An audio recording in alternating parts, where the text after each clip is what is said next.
سفر فعدة من أيام أخر وعلى الذين يطيقونه فدية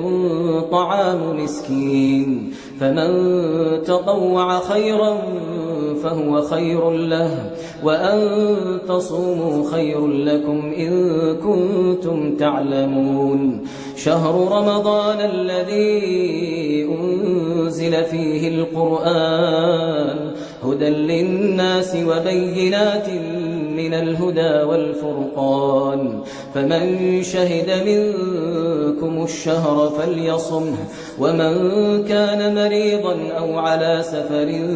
فعدة من أيام أخر يريد الله بكم اليسر ولا يريد بكم العسر ولتكملوا العدة ولتكبروا الله على ما هداكم ولعلكم تشكرون وإذا سألك